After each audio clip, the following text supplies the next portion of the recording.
आपकी सोच ही आपकी सबसे बड़ी दुश्मन है। जो इरादे का पक्का हो और दिल का सच्चा हो, जो सूरत से नहीं बल्कि दिल से अच्छा हो, स्पष्ट बोलने वाला व्यक्ति एक अच्छे कांटे की भांति होता है। इसमें थोड़ी देर के लिए दर्द जरूर होता है, लेकिन फायदा जिंदगी भर रहता है। अगर आप किसी को एक बार माफ करते हो तो आप समझदार हो। अगर आप उस व्यक्ति को दूसरी बार भी माफ करते हो तो बहुत ही धर्म दिल हो। लेकिन आप उस व्यक्ति को तीसरी बार माफ करते हो तो आप दुनिया के सबसे बड़े बेवकूफ हो। जीवन की सबसे महंगी चीज है आपका वर्तमान, जो एक बार चला जाए तो फिर पूरी दुनिया की संपत्ति देखकर भी उसे हम खरीद नहीं सकते। हमें हमारे विचार ही उत्तम बनाते हैं, इसलिए शब्दों पर नहीं अपनी सोच पर ध्यान दो। विचार हमेशा जिंदा रहते हैं धरती पर। जिस प्रकार मौसम में बदलाव आता है, इस प्रकार जीवन में सुख दुख आता जाता रहता है। बुराई तो तुम्हें हजारों की भीड़ में भी ढूंढ लेगी, ठीक इस प्रकार जैसे गायों की झुंड में बछड़ा अपनी मां को ढूंढ लेता है। आइए मित्रों, एक शिक्षाप्रद और रोचक कहानी सुनते हैं। मित्रों, एक बार की बात है, किसी गांव में एक महान संत रहते थे। वे संत हमेशा लोगों को अच्छी बातें बताया करते थे। एक दिन की बात है, रात के समय जंगल के रास्ते से वह संत कहीं जा रहे थे तो रास्ते में उन्हें एक व्यक्ति मिला। वह व्यक्ति चोर था और चोरी करने की नियत से वह निकला था। उस संत ने देखा, जब चोर की नजर एक दूसरे पर पड़ी तो चोर ने छिपने की कोशिश की। वह संत कहने लगे, अरे भाई, तुम कौन हो और मुझे देखकर क्यों छिप रहे हो?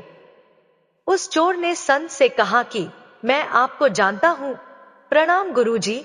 और कहने लगा, हे गुरुवर, मैं एक चोर हूं और चोरी करने के लिए जा रहा हूं। आप इतने महान संत हैं, मैं आपसे झूठ नहीं बोल सकता।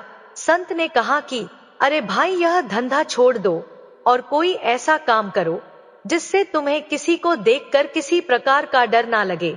और यदि ऐसा काम करते हो कि किसी को देखकर तुम्हें डरना पड़े और छिपना पड़े, तो यह काम क्यों करना, इसे छोड़ दो। उस चोर ने कहा, हे गुरुवर, मेरे पिताजी भी यही काम करते थे और मैं भी केवल यही काम जानता हूं और इसके सिवाय दूसरा कोई काम मुझे आता ही नहीं है, क्योंकि मैंने कभी किया ही नहीं है और उसके बारे में मुझे जानकारी नहीं है। मैं पढ़ा लिखा भी व्यक्ति नहीं हूं और ना ही मेरे पास इतना धन है कि मैं कोई व्यापार कर सकूं। यदि मैं यह काम छोड़ दूं तो फिर मेरे परिवार का क्या होगा, उनका पालन पोषण कैसे होगा? उसका उत्तर सुनकर वह संत कहने लगे, अरे भाई, अच्छा तो ठीक है, तुम यह धंधा करो, परंतु हमारी एक बात मान लो। उस चोर ने कहा कि आज्ञा कीजिए गुरुवर, आपका आदेश मेरे लिए अमूल्य है। संत ने कहा, पहले वादा करो कि तुम मेरी बात को जरूर मानोगे। चोर ने वादा किया और कहा, आप जो भी कहेंगे मैं आज से वही करूंगा। उस संत ने कहा कि आज से तुम किसी भी परिस्थिति में झूठ मत बोलना, हमेशा सत्य बोलना, तुम्हारा कल्याण होगा। यह कहकर संत अपने रास्ते को चल दिए। इधर वह चोर सोचने लगा कि झूठ नहीं बोलूंगा तो काम कैसे चलेगा, पर अब तो संत को मैंने वादा किया है, कुछ भी हो जाए अपना वादा नहीं तोड़ सकता। यही सोचकर वह चोर चोरी के इरादे से एक दिशा की ओर चल दिया। जब वह कुछ दूर पर पहुंचा तो उसे एक और व्यक्ति मिल गया। वह वास्तव में वहां का राजा था, जो भेष बदलकर अपने नगर का भ्रमण करने के लिए निकला था। उसने भी चोर को देख लिया।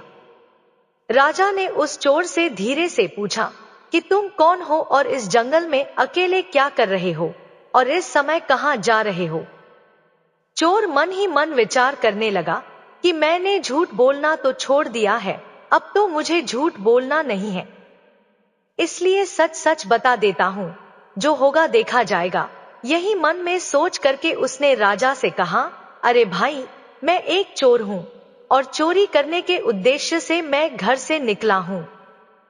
इस तरह की बातें को सुनकर राजा आश्चर्यचकित हो गया कि अरे, यह कैसा चोर है जो स्वयं ही बता रहा है कि मैं चोर हूं। आश्चर्य प्रकट करते हुए उसने कहा कि अरे भाई, क्यों हंसी मजाक करते हो? तुम अवश्य ही कोई सैनिक अथवा गुप्तचर मालूम होते हो। उस चोर ने कहा, नहीं नहीं भाई, मैं मजाक नहीं कर रहा हूँ, मैं तो बिल्कुल सत्य कह रहा हूँ। मैं चोर ही हूँ और चोरी करना ही मेरा धंधा है। राजा ने कहा, अरे भाई, चोर तो मैं भी हूँ, परंतु अभी नया नया ही यह धंधा शुरू किया है। अच्छा हुआ तुम मिल गए, आज दोनों मिलकर के चोरी करते हैं। यदि तुम्हारा ख्याल हो तो राजमहल में चोरी करें। चोर बोला, पागल हो गए हो, राजमहल में कैसे अंदर जाएंगे? उस राजा ने कहा कि घबराओ नहीं, घबराने की कोई बात नहीं है। मेरी बात ध्यान से सुनो। मैं पहले राजमहल में नौकर था, परंतु राजा ने किसी बात पर नाराज होकर मुझे नौकरी से बाहर निकाल दिया था। क्योंकि राजा ने मुझे निकाला था, इसलिए दूसरा कोई मुझे नौकरी देने को तैयार नहीं हुआ। इसलिए मैंने यह धंधा अपनाया है। मुझे राजमहल के एक एक गुप्त द्वार का पूरी तरह से पता है। किधर से आना है और किधर से जाना है, यह मुझे भली भांति पता है। चलो आज राजमहल में अपना भाग्य आजमाते हैं।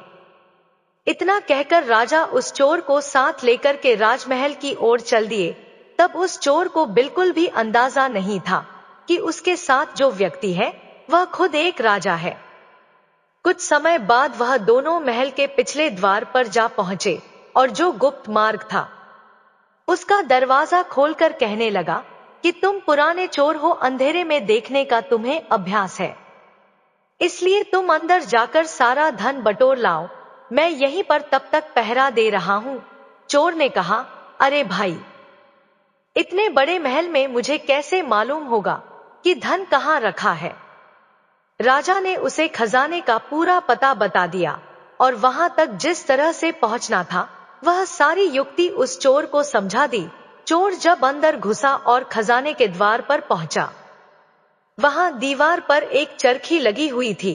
उस चरखी को घुमाते ही वह द्वार खुल गया। चोर ने देखा कि वहां तो अनेकों बड़े बड़े मजबूत बक्से रखे हुए हैं, जिनमें बड़े बड़े ताले लगे हुए हैं। उसने चाबियां का गुच्छा तथा कुछ दूसरे औजार निकाले और एक बक्से का ताला खोलने की कोशिश करने लगा, परंतु उसकी सारी कोशिश बेकार हो गई।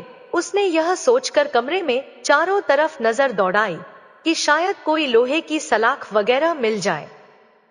तभी उसकी निगाह एक बक्से पर पड़ गई जो कुछ छोटा था और एक बड़े बक्से के ऊपर रखा हुआ था।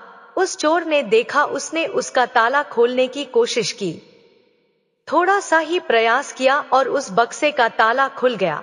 उसने ढक्कन हटाकर देखा तो उसमें एक छोटा सा और बक्सा था और उस बक्से के अतिरिक्त कुछ नहीं था। उसने जो उसके अंदर एक छोटा सा बक्सा था उसको बाहर निकाला। जैसे ही उसका ढक्कन खोला, उसकी आंखें चमक उठी। उसमें 3 बहुमूल्य हीरे रखे हुए थे। उसने वह तीनों हीरे उठा लिए और वहां से चलने लगा। तभी उसके दिल में विचार आया कि हीरे तो 3 हैं और हम दोनों इसका आधा आधा भाग कैसे करेंगे? मैं झूठ बोलकर एक हीरा अधिक अपने पास रख लूं। यह मैं करूंगा नहीं, क्योंकि मैंने झूठ ना बोलने का वादा किया है और इतने बड़े संत से किया है। जो संत हमेशा दूसरों का भला करते हैं और सदैव सत्य बात बोलते हैं, मैंने ऐसे संत से यह वादा किया है। यही सोचकर उस चोर ने एक हीरा उस बक्से में वापस रख दिया और वह महल से बाहर निकल आया। बाहर आकर उसने राजा से कहा, यह 2 हीरे लाया हूं, एक तुम्हारा है और एक मेरा है। यह कहकर उसने एक हीरा राजा को दे दिया और दूसरा हीरा अपने पास रख कर चला गया। उसके जाने के बाद राजा ने सोचा कि हीरे तो संदूक में 3 थे, फिर उसने यह क्यों कहा कि मैं 2 हीरे लाया हूं, चलकर देखना चाहिए। यही विचार करके राजा जब वहां पहुंचा तो वह देखता है कि एक हीरा उसी छोटे से बक्से के अंदर रखा हुआ है।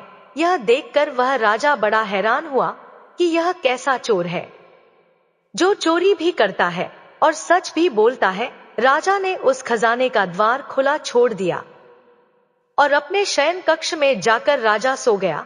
जब सुबह हुई और थोड़ी देर हुई तो हल्ला मच गया कि राजमहल के खजाने में चोरी हो गई। चारों तरफ यही चर्चा होने लगी। राजा ने अपने मंत्री को बुलाया और चोर के बारे में पता लगाने के लिए कहा। राजा ने कहा कि खजाने का द्वार खुला हुआ मिला है। अवश्य ही यह किसी चोर का काम है और अतिशीघ्र इसकी जांच करो और उस चोर का पता लगाओ कि वह कहाँ रहता है और उसने चोरी क्यों की। मंत्री ने कहा कि जो आज्ञा महाराज। यह कहकर मंत्री खजाने वाले कमरे में पहुंचा। सब बक्से जैसे के तैसे रखे हुए थे। केवल एक छोटे बक्से का एक ढक्कन खुला हुआ था। उसमें एक छोटा सा जो बक्सा रखा हुआ था उसको निकाल कर देखा तो उसमें एक हीरा अभी भी रखा हुआ था। मंत्री को पता था कि यह जो बक्सा है इसमें 3 बहुमूल्य हीरे थे।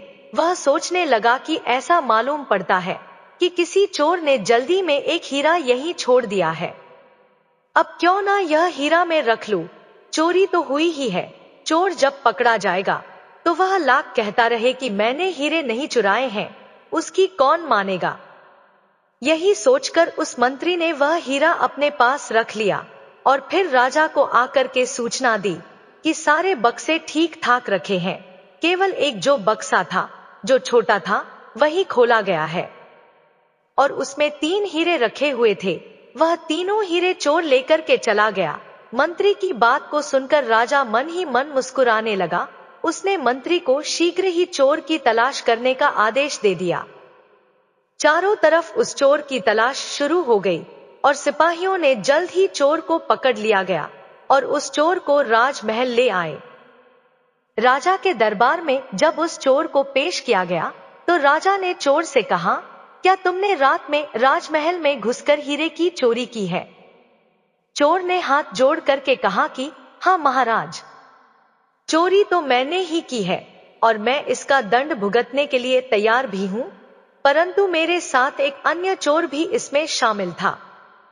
मंत्री ने पूछा वह कौन है, उसका नाम बताओ। चोर ने उत्तर दिया कि मैं उसका नाम नहीं जानता और ना ही यह जानता हूं कि वह कहाँ रहता है। मैंने रात में पहली बार उसको देखा था और उसी समय पहली बार उससे मेरी मुलाकात हुई थी और उसी ने मुझे उस गुप्त द्वार के बारे में भी बताया था और खजाने तक जो रास्ता पहुंचता है वहां तक सारा रास्ता उसने मुझे बताया था। चोर की बात को सुनकर मंत्री कहने लगा, वह कैसी कहानी बनाई तुमने। उसका नाम पता कुछ पता नहीं तुम्हें, जल्दी से बता दो वरना तुम्हारी खाल खींच दी जाएगी और तुम्हें सूली पर लटका दिया जाएगा। चोर कहने लगा, आप जो चाहे मेरे साथ करें, परंतु मैं जो भी कहता हूं वह सच कहता हूं। मुझे उस व्यक्ति का नाम तो नहीं पता है। मैं रात की सारी घटना आप लोगों को कहता हूं। यह कहकर उसने रात की जो भी घटना घटी थी, जैसी भी घटी थी, वह सारी घटना राजा को बता दी और वह हीरा जो उसके पास था निकाल कर राजा के सामने रख दिया। यह देखकर मंत्री क्रोध से भड़क उठा। मंत्री ने कहा, तुम चोर हो, तुम्हारी बातों पर विश्वास नहीं किया जा सकता। तुम कहते हो कि तुमने केवल 2 हीरे चुराए हैं और उसमें एक हीरा तुमने अपने एक साथी को दिया है, परंतु चोरी तो तीनों हीरों की हुई है। फिर तीसरा हीरा कहाँ चला गया। चोर के कुछ कहने से पहले ही राजा कहने लगा, मंत्री जी, यह चोर बिल्कुल सही कह रहा है। वह 2 हीरे चोरी हुए थे और इसमें उनमें से एक हीरा अपने साथी को दिया था और एक स्वयं अपने पास रख लिया था। इसका यह सबूत है कि रात को इसका साथी मैं ही था। मैं रात में जब भेष बदलकर अपने नगर में भ्रमण कर रहा था तभी मेरी इस चोर से मुलाकात हुई थी और जो हीरा इसने मुझे दिया था वह यह रहा। इतना कहते ही राजा ने अपने हाथ में वह हीरा दिखाते हुए सबके सामने रख दिया। इस तरह से उस दरबार में चारों तरफ सन्नाटा छा गया। राजा बड़ी देर तक मौन बैठा रहा, फिर कहने लगा कि जब यह मेरा हिस्सा मुझे देकर के चला गया तो मैंने खजाने में आकर जब जांच की तो मैं वहां पहुंचकर यह देखकर मुझे बड़ी हैरानी हुई कि तीसरा हीरा उसी छोटे से बक्से में रखा हुआ था। मंत्री जी, सुबह आपने मुझसे झूठ कहा गया कि चोरी 3 हीरों की हुई है, जबकि चोरी सिर्फ 2 हीरे की हुई थी। तो इसका मतलब वह तीसरा हीरा आपने चोरी किया है। आप अपनी जेब में से वह हीरा निकालिए।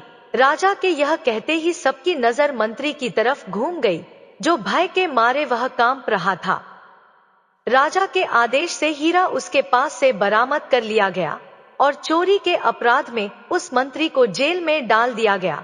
उसके बाद राजा ने चोर से कहा कि तुम चोरी भी करते हो और फिर सत्य भी बोलते हो। मुझे इसका रहस्य बताओ। तुम चोरी करने के बाद तो चोर हमेशा झूठ बोलते हैं। तुम कैसे चोर हो जो चोरी करने के बाद अपना सारा गुनाह कबूल कर लेते हो?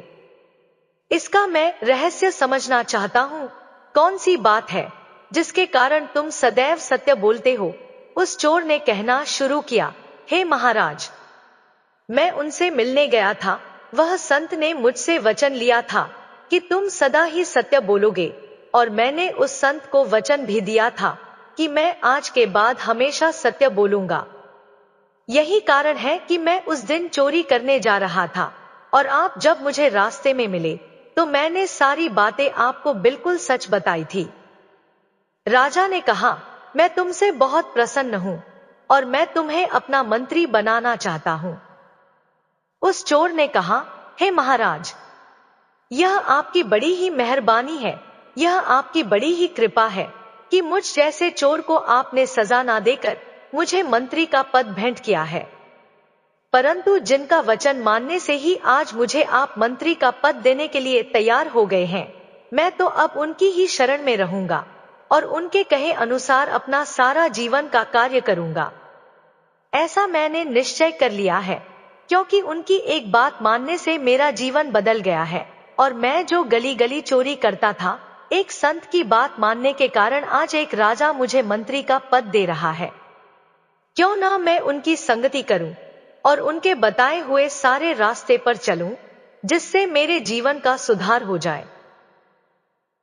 उस चोर की बात को सुनकर के राजा बहुत प्रसन्न हो गया, और राजा ने उस चोर से कहा कि जाइए, आप उस संत की सेवा करो, क्योंकि संत ने आपका जीवन सुधार दिया है।